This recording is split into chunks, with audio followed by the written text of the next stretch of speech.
2 مرتبہ کم از کم، 1 دفعہ والے ماشاء اللہ 1 دفعہ تو تقریباً سب نے کیا. اللہ تعالیٰ برکت عطا فرمائے، بہت برکت.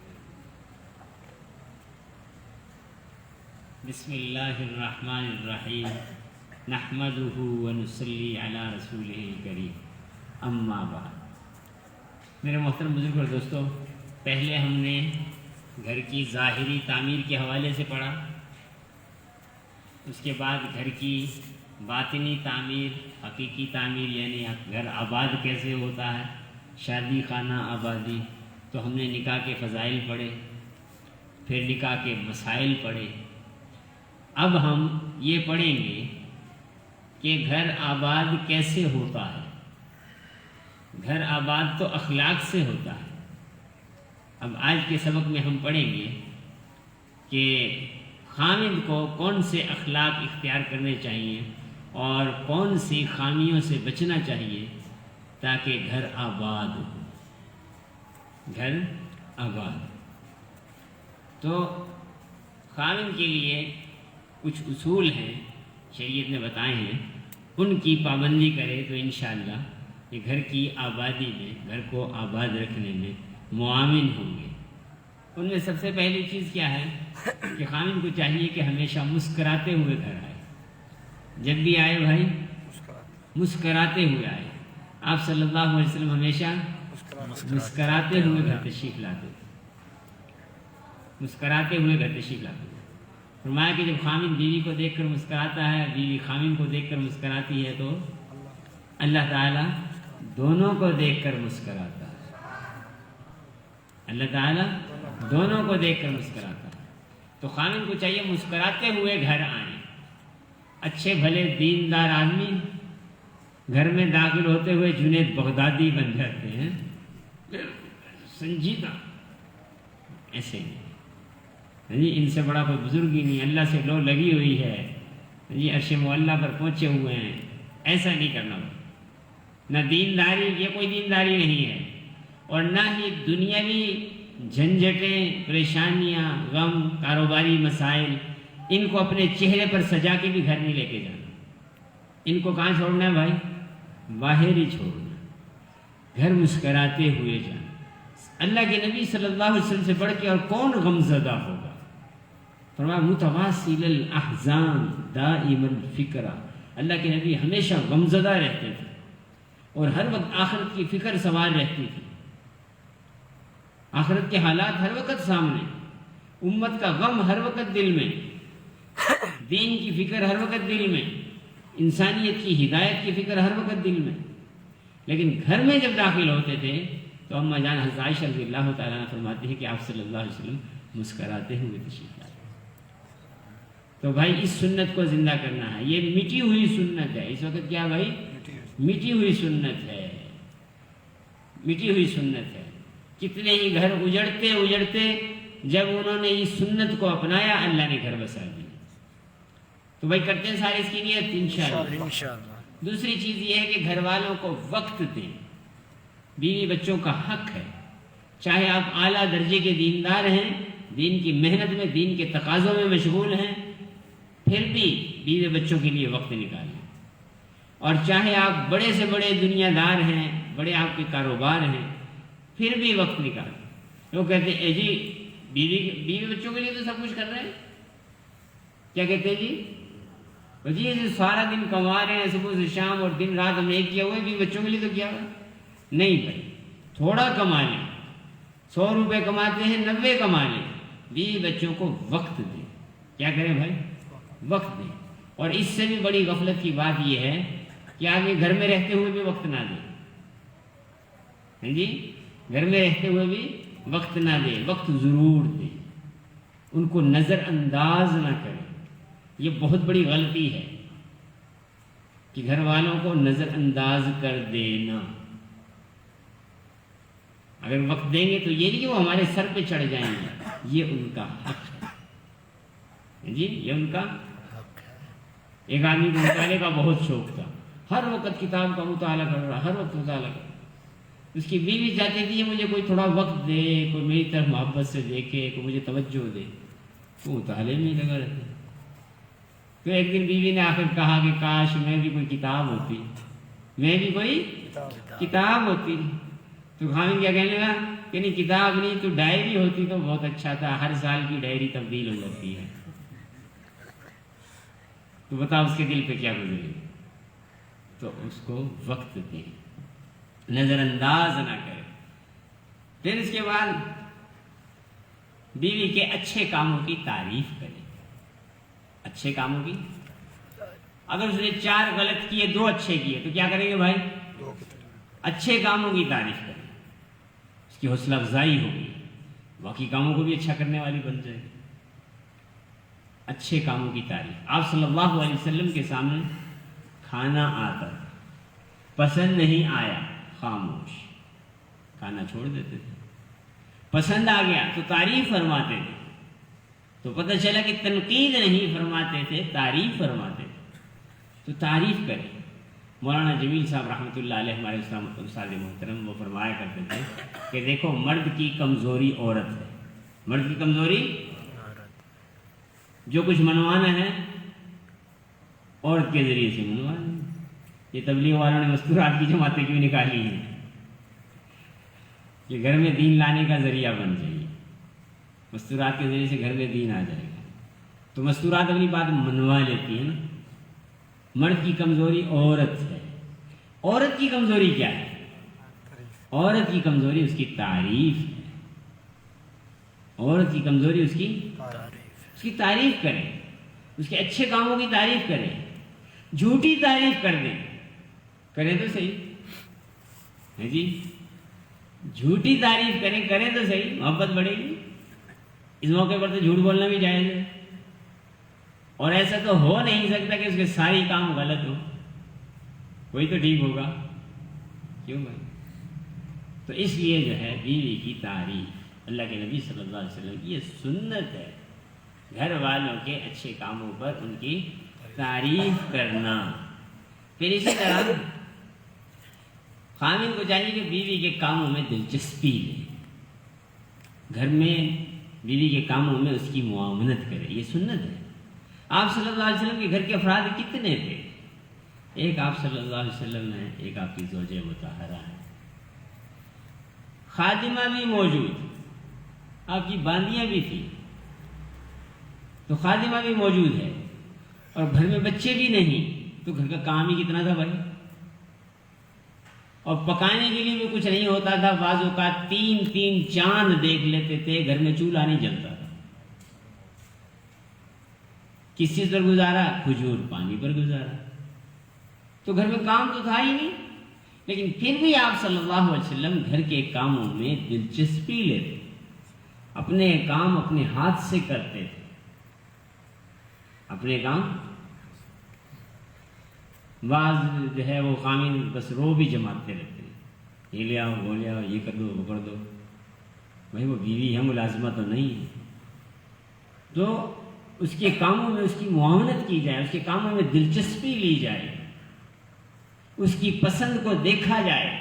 کیا چیز اسے پسند ہے، کیا چیز اسے پسند ہے، اس کی ضروریات کی فکر کی جائے. موسیٰ علیہ السلام کی بیوی حاملہ، اب سردی بھی لگ رہی، رات کا اندھیرا، تو موسیٰ علیہ السلام اپنی بیوی کے لیے آگ لینے کے لیے گئے تھے. اپنی بیوی کے لیے آگ لینے کے لیے گئے کہ وہ میں آگ لے کر آتا ہوں، روشنی بھی ہو جائے گی، سردی بھی دور ہو جائے گی. آگ لینے کے لیے گئے تھے. اللہ نے پیغمبری دے دی. اللہ نے انبیاء علیہ السلام اپنے گھر والوں کی ضروریات کی فکر کرتے تھے. تو گھر کی کاموں میں دلچسپی لینا اور گھر والوں کے ساتھ معاونت کرنا. پھر اس کے ساتھ گھر والوں کو ہدیہ اور تحفہ دیا جائے. تہادوا تحابوا، آپس میں ہدیوں کو لین دین کیا کرو، محبت بڑھے گی. ساری خامن بیوی کی ساری ضرورتیں پوری کرنے کی کوشش کرتے ہیں. تو یہ تو ذمہ داری ہے. صرف ضروریات پورا کرنا کافی نہیں، یہ تو ذمہ داری ہے. اس کا نان و نفقہ کس کے ذمہ؟ خامن کے ذمہ. اس سے بڑھ کر ہدیہ دیا جائے، تحفہ دیا جائے. یہ کیا جائے بھائی؟ تحفہ دیا جائے، ہدیہ دیا جائے. تہادو تحابو، آپس میں ہدیوں کا لین دین کیا کرو، محبت بڑھے گی۔ بیویاں اپنی سہیلیوں کو بطور خاص دکھاتی ہیں، یہ مجھے میرے خاوند نے دی ہے۔ کتنی مستورات اپنی شادی کی پہلی رات کا تحفہ سنبھال کے رکھتی ہیں کہ مجھے پہلی رات یہ تحفہ ملا تھا، اور بعض اپنی سہیلیوں سے یوں بھی کہہ دیتی ہیں بس ایک ہی ملا تھا، اس کے بال میں جی میں کارگزاری نہیں لیتا، لیکن ہر ساتھی جتنے بھی شادی شدہ ہیں وہ سوچے تو صحیح کہ ان کو بیویوں کو تحفہ دیے ہوئے کتنا عرصہ ہو گیا ہے جی۔ تو بھائی یہ ایسا ہم کریں جیسی ہماری گنجائش ہے، جیسی ہماری وسعت ہے، تو خرچ مقرر کریں اپنی حیثیت کے مطابق، اس کا جیب خرچ، اور اسے جیب خرچ دے کر بھول جائیں، پھر اس کا حساب نہیں لینا وہ جو پیسے دے دو کدھر کیے۔ اس کی مرضی اپنی ذات پر خرچ کرے، اپنے بچوں پر خرچ کرے، جمع کرے، کسی کار خیر میں خرچ کرے، صدقہ خیرات کرے، ہے جی، اپنے میکے والوں پر خرچ کرے، جہاں چاہے خرچ کرے، جہاں چاہے خرچ کرے، دے کر اس کو بھول۔ زیادہ گنجائش نہیں ہے، تھوڑی کی ہے، تھوڑی دے دو، کیا کر دے بھائی۔ اسی طرح بیوی سے محبت کا اظہار کرے، بیوی سے محبت کا اظہار کرے جی۔ لو میرج، لو بیفور میرج نہیں ہے، لو آفٹر میرج ہے جی، شادی کے بعد ہے محبت، تو محبت کا اظہار۔ اللہ کے نبی صلی اللہ علیہ وسلم اظہار محبت فرماتے تھے۔ اماں جان نے پوچھا کہ یا رسول اللہ آپ کیوں مسکرا رہے ہیں؟ تو آپ نے فرمایا کہ اے عائشہ تم مجھے ایسے پسند ہو جیسے کھجور کے ساتھ مکھن ملا کر کھانا پسندیدہ ہے۔ کھجور کے ساتھ شہد، جیسے کھجور اور شہد کو ملا کر کھانا پسندیدہ ہوتا ہے، مجھے تم ایسے پسند ہو۔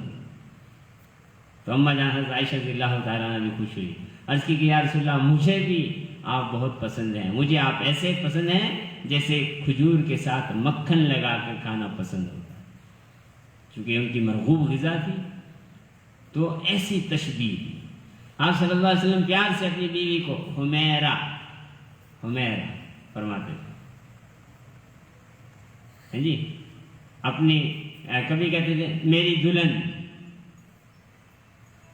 اور جو ہے اسی طرح آپ صلی اللہ علیہ وسلم ایک مرتبہ تشریف لائے، اماں جان حضرت عائشہ رضی اللہ تعالیٰ عنہ پانی پی رہی، تو آپ نے فرمایا کہ عائشہ تھوڑا سا پانی میرے لیے بھی بچانا، تھوڑا سا پانی، تو اپنا جھوٹا پانی انہوں نے بچا لیا، آپ کی طرف پیالہ بڑھایا، آپ نے جو پیالہ لے لیا، آپ پھر پیالہ لینے کے بعد پھر آپ نے فرمایا کہ عائشہ تم نے کہاں سے پیا تھا؟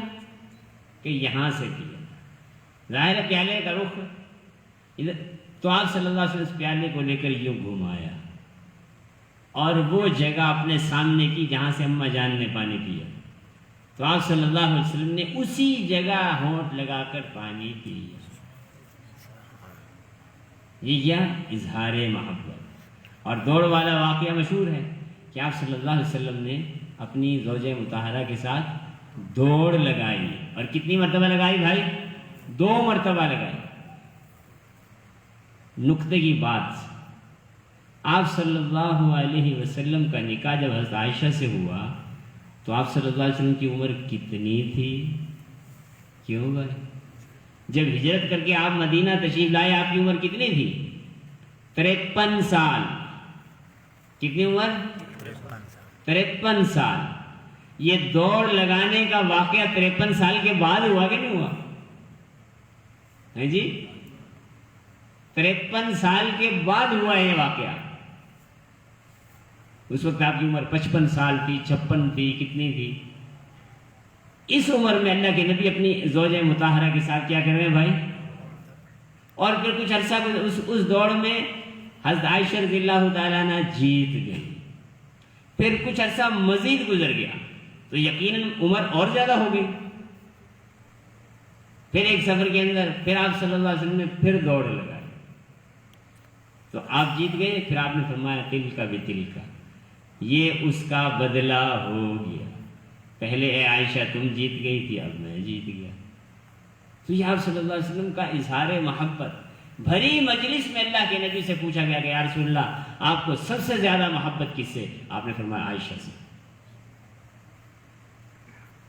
یہ کوئی معیوب بات ہے؟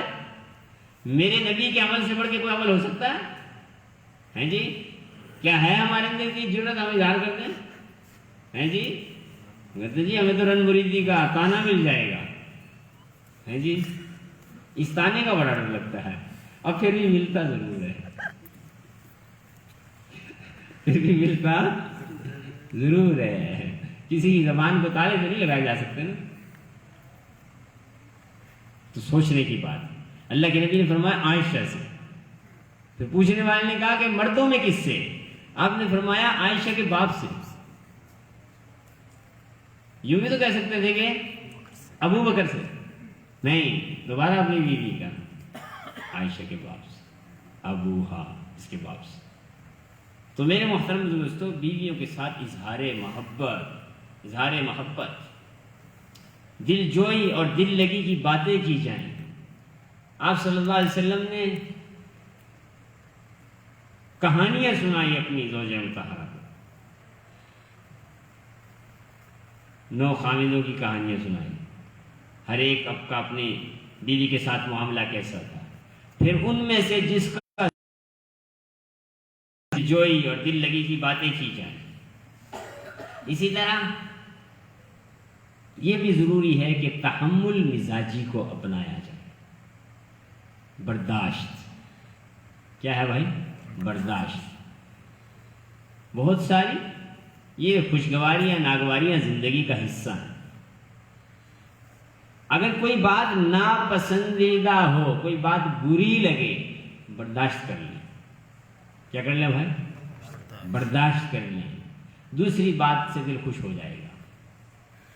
یہ اللہ کے نبی نے خبر دی ہے کہ اگر تمہیں اس کی ایک بات بری لگ گئی تو دوسری بات تمہیں خوش کر دے گی، اس وقت برداشت کریں اور اس حدیث کو ذہن میں لائیں، انشاءاللہ تھوڑی دیر کے اندر ہی۔ ہاں، یہ اللہ کے نبی نے فرمایا، حق ہے، سچ ہے، تجربہ کر کے دیکھ لیں۔ تجربہ تو نہیں کرنا چاہیے اللہ کے نبی کی بات کا، لیکن یہ پکی بات ہے، یہ پکی بات ہے۔ اس لیے جب کوئی بات ناگوار، کسی بات ناگوار لگے تو پھر برداشت، تحمل۔ اور اس کے ساتھ ساتھ یہ بھی ہے کہ خامد اور بیوی ایک وقت میں غصہ نہ کریں۔ ایک وقت میں غصہ، اگر بیوی غصے ہو رہی ہے تو پھر خامد کو چاہیے کہ خاموش ہو جائے، خامد کو چاہیے کہ خاموش ہو جائے، ایک وقت میں غصہ نہ کریں، برداشت کریں، معافی کا مزاج اپنے اندر پیدا کریں۔ 2 قسم کی ٹرینیں ہوتی ہیں، ایک پیسنجر ٹرین اور ایک ایکسپریس ٹرین، تیز ٹرین۔ پیسنجر ٹرین آہستہ آہستہ چلتی ہے اور جگہ جگہ رکتی ہے، جب رک جائے تو پھر چلنے کا نام نہیں لیتی۔ ایکسپریس ٹرین جو ہے وہ بہت چلتی ہے، تیز چلتی ہے، اس کے اسٹاپ بھی تھوڑے ہوتے ہیں۔ تو لوگ کون سی گاڑی میں سفر کرنا زیادہ پسند کرتے ہیں بھائی؟ ہاں جی، تیز ٹرین میں۔ اسی طرح دو مزاج کے لوگ ہیں، کچھ پیسنجر ٹرین والے مزاج کے لوگ ہیں کہ چھوٹی چھوٹی بات پر ناراض ہو گئے، جب ناراض ہو گئے تو مان کے نہیں دے رہے، ناراضگی چل رہی ہے 2 دن 4 دن، ٹرین رکی کھڑی ہے، پھر مشکل سے ٹرین چلی، صلح صفائی ہوئی، 1-2 دن گزرے، پھر چلو اسٹیشن آ گیا، پھر کسی بات پر ناراضگی ہو گئی، پھر ٹرین رکی کھڑی ہے۔ چھوٹی چھوٹی بات پر ناراض ہوں اور پھر ناراضگی کو طول دینا، یہ ٹھیک نہیں ہے۔ بات ہوئی، بس آئی گئی کی چلو، ہیں جی، معافی کا مزاج۔ اپنے ظرف کو ہم بڑا کریں، اور میاں بیوی کی ناراضگی ہو جائے، ناراضگی کی حالت میں کبھی سونا نہیں، کبھی اگر ناراضگی ختم نہیں ہو رہی ساری رات جاگ لیں، سونا نہیں۔ ناراضگی کی حالت میں میاں بیوی اگر سو گئے تو یہاں سے بگاڑ کی ابتدا شروع ہو گئی۔ یہ اللہ کے نبی کی تعلیمات ہیں کہ اگر میاں بیوی میں ناراضگی ہو جائے تو ناراضگی کی حالت میں سونا، یہ نہیں کہ خامد نے ادھر منہ کیا، بیوی نے ادھر منہ کیا، چل۔ اگر بیوی، قصور بھی بیوی کا ہے معافی بھی نہیں مانگ رہی، تو پھر ہم کیا کریں گے بھائی؟ ہم خود ہی منا لیں گے بھائی، ہم خود ہی منا لیں گے۔ ناراضگی کی حالت میں نہ سونا ہے نہ سونے دینا ہے، ناراضگی کی حالت میں سونا نہیں ہے۔ کبھی بھی میاں بیوی آپس میں یہ نہ کہیں، یعنی عام طور پہ جب کوئی بات بڑھتی ہے تو ہار جیت شروع ہو جاتی ہے، میاں بیوی کو ہرانے کے چکر میں اور بیوی میاں کو ہرانے کے چکر میں۔ میاں بیوی میں ہار جیت نہیں ہوتی بھائی، میاں بیوی میں تو جیت ہی جیت ہوتی ہے۔ میاں بیوی میں تو اگر ہماری بیوی جیت گئی تو ہماری جیت ہے، اور اگر ہم جیت گئے تو پھر تو جیت ہے ہی ہے۔ تو اگر ہم ہار رہے ہیں تو اس کو اپنی انا کا مسئلہ نہ بنائیں، ہماری بیوی کی جیت ہماری جیت ہے، دونوں میاں بیوی جیت گئے۔ ہارا پتہ ہے کون ہے؟ شیطان ہارا ہے۔ ہارا کون ہے؟ شیطان ہارا ہے۔ بیوی کو نہیں ہرانا، کس کو ہرانا بھائی؟ شیطان کو ہرانا ہے، شیطان کو ہرانا۔ اسی طرح ایک بہت بڑی غلطی جو ہوتی ہے وہ یہ کہ بیوی کو بات بات پر طلاق کی دھمکی دی جائے، یہ بہت نامناسب بات بات پر میں فیصلہ دے دوں گا، میں فارغ کر دوں گا، میں یہ کر دوں گا، وہ کر دوں گا، یہ ٹھیک نہیں ہے۔ بہت سارے فسادات کا دروازہ ہے یہ۔ بیوی کو تو اللہ نے ناقص العقل بنایا ہے، مرد تو ناقص العقل نہیں ہے، مرد تو کامل العقل ہے۔ اس کی دھمکی بالکل نہیں، یہ ابغض الحلال ہے۔ حلال چیزوں میں سب سے زیادہ اللہ کے ہاں ناپسندیدہ چیز طلاق۔ طلاق کی دھمکی دینا ٹھیک نہیں ہے، اس کو ذہنی ابتلا میں ڈالنا، ٹینشن میں اس کو ڈالنا، یہ ٹھیک نہیں ہے۔ اسی طرح بعض لوگ دوسری شادی کی دھمکی دیتے رہتے ہیں، میں دوسری کر لوں گا، میں دوسری کر لوں گا، دوسری نہیں تیسری اور چوتھی بھی کر لو، کہ رب نے اس کی اجازت دی ہے، لیکن بیوی کو ستانے کے لیے یوں کہنا یہ ٹھیک نہیں، اس کی دل آزاری نہیں کرنی جی۔ میرے لیے رشتوں کی کمی تھی، ہاں دنیا جہان میں رشتے ہی رشتے موجود تھے، یہ کہنا ٹھیک ہے۔ دوسروں کی بیویوں کی تعریف، فلاں کی بیوی ایسی، فلاں کی ایسی، دوسرے کی تھالی میں گھی گھڑا نظر آتا ہے، دوسرے کی تھالی میں، ہاں اپنی بیوی کو یہ اس طرح کہہ کے اس کی دل آزاری نہیں کرنی چاہیے، فلاں کی بیوی اس کا بڑا خیال رکھتی ہے، فلاں کی بیوی اس کا بڑا خیال رکھتی ہے، تو میرا خیال ہی نہیں رکھتی۔ دوسرے کی تھالی میں گھی زیادہ نظر آتا ہے، دور کے ڈھول سہانے، دور کے ڈھول، ہاں اس سے جا کے پوچھو وہ بھی کچھ نہیں ہے۔ بعض تو اپنے حالات صاف صاف بتا دیتے ہیں، بعض ذرا خوبصورت انداز سے بتاتے ہیں جی۔ ایک آدمی نے کہا کہ آج میں پائے کھا کے آیا ہوں۔ کیا کھا کے آیا ہوں بھائی؟ پائے کھا کے آیا ہوں۔ تاکہ کہ حال ہوا تو پتہ چلا اس کی بیوی نے لاتے مار کے اس کو گھر سے نکالا تھا۔ کیا کہہ رہا ہے؟ پائے کھا کے آیا ہوں۔ تو اس لیے اگر کوئی مجلس میں بیٹھ کے کوئی دوست ڈینگے مار رہا ہو تو اس کی ڈینگوں کو اسی مجلس تک رکھنا ہے، اس کو سنجیدگی سے نہیں لے لینا کہ گھر جا کے اپنے تعلقات خراب کر لیں ہم، کیونکہ فلاں کی بیوی تو بہت اس کا خیال رکھتی ہے اور تو میرا خیال نہیں رکھتی ہے جی۔ ہاں تو اس لیے گھر والوں کا ایسے دل نہیں جلانا، گھر والوں کو خوش رکھنا۔ خیرکم خیرکم لأہلکم وانا خیرکم لأہلی، فرمایا تم میں سب سے بہترین شخص وہ ہے جو اپنے گھر والوں کے ساتھ بہترین ہے، سب سے بہترین شخص وہ ہے جو اپنے گھر والوں کے ساتھ بہترین ہے، اور فرمایا میں تم سب میں اپنے گھر والوں کے ساتھ بہترین معاملہ کرنے والا۔ قیامت کے دن سب سے پہلے جو میزان میں چیز رکھی جائے گی وہ خامد کا بیوی کے ساتھ اس نے سلوک ہوگا، بیوی کے ساتھ۔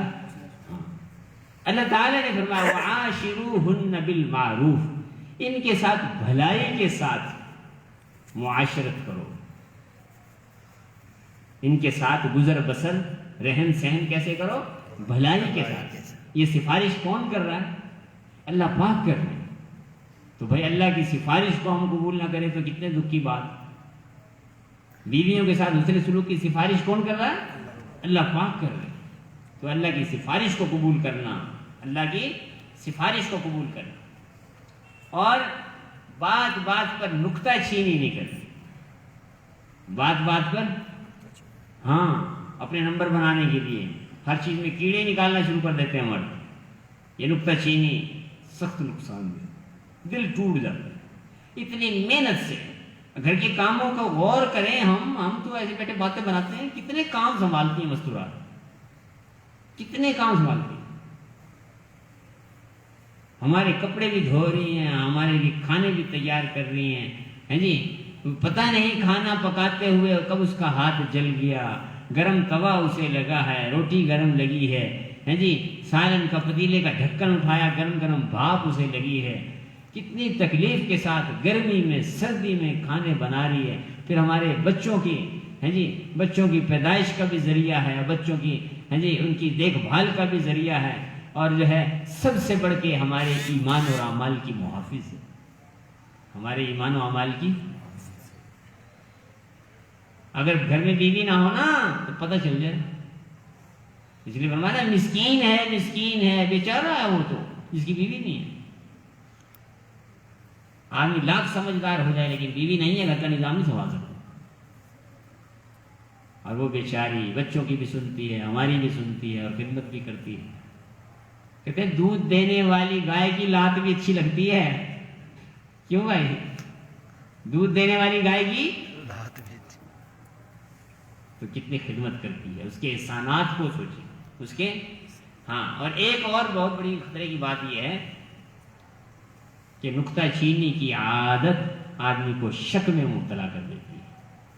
یہ شک کی عادت بہت بری عادت ہے، ہر وقت بیوی پر شک کرنا، ہر وقت بیوی پر شک کرنا اللہ کو سخت ناپسند ہے۔ ایک عیب برائی آپ کی آنکھوں کے سامنے ہے، پھر ایک الگ چیز ہے خواہ مخواہ بیٹھ کے ایک شک کرنا، یہ ٹھیک ہے؟ پتہ نہیں کس سے بات کر رہی ہے، پتہ نہیں کیا کر رہی ہے، پتہ نہیں کہاں ہے۔ اعتماد ہونا چاہیے بیوی کو۔ صریح برائی میں مبتلا ہے تو اسے آپ نہ رکھیں، اسے آپ نہ رکھیں، لیکن ایک کسی برائی میں مبتلا نہیں اور پھر خواہ مخواہ کا شک کرنا، یہ ٹھیک ہے؟ بہت اس شک کی وجہ سے ہزاروں گھر اجڑ گئے، جن کے اجڑے نہیں ان کی زندگیاں، ساری زندگیاں ٹینشن اور ڈپریشن کا شکار ہو گئی۔ تو اس لیے جو ہے شک سے بچنا چاہیے، شک سے بچنا چاہیے، اور تیسرے بندے کی خاطر جھگڑا نہیں کرنا چاہیے۔ گھر آئے، گھر میں خامد گھر آیا، ماں نے کچھ کہہ دیا، بہن نے کچھ کہہ دیا، بھائی نے کچھ کہہ دیا، گھر کے کسی بندے نے کچھ کہہ دیا، جی آپ کی بیوی ایسے فوراً جناب لڑائی جھگڑا شروع نہیں۔ میاں بیوی کی لڑائی ہمیشہ تھرڈ پرسن کراتا ہے، چاہے وہ خامد کے گھر والوں میں سے ہو چاہے بیوی کے گھر والوں میں سے ہو، ہمیشہ لڑائی تھرڈ پرسن کی وجہ سے۔ تو اس لیے جو ہے کسی تیسرے فرد کی وجہ سے گھر والوں کے ساتھ تعلقات خراب نہیں کرنے، اور بیوی کے جو رشتہ دار ہیں، بیوی کے والدین ہیں، بیوی کے بہن بھائی ہیں، ان کے ساتھ بھی اچھا معاملہ، اچھا سلوک کرنا۔ اس حوالے سے انشاءاللہ آگے تفصیل بھی آ جائے گی۔ تو یہ مرد کی ذمہ داریاں ہیں۔ گھر آباد ہوتا ہے اخلاق سے اور رویوں سے، تو خامد نے کیا اخلاق اختیار کرنے ہیں، اس کے حوالے سے آج گفتگو ہوئی۔ انشاءاللہ بیوی نے کیا کرنا ہے، اگلی نشست میں انشاءاللہ اس حوالے سے گفتگو ہوگی۔ تو آج جتنی باتیں ہوئی اس پر عمل کریں گے سارے انشاءاللہ۔ اللہ ہم سب کو عمل کی توفیق عطا فرمائے۔ آمین۔ کل انشاءاللہ شب جمعہ ہے، تو سارے ساتھیوں سے درخواست ہے شب جمعہ میں تشریف لے جائیں۔ ہمارے ہاں امیر حمزہ مسجد میں ملتان کی جماعت بھی آئی ہوئی ہے جی، اس میں ملتان شورا کے ساتھی بھی ہیں، تو ساتھی وقت نکال کے ان کی نصرت بھی فرمائیں، کریں گے انشاءاللہ۔ سبحان اللہ و بحمدہ، سبحانک اللہم و بحمدک، نشہد ان لا الہ الا انت، نستغفرک و نتوب الیک۔ آمین آمین.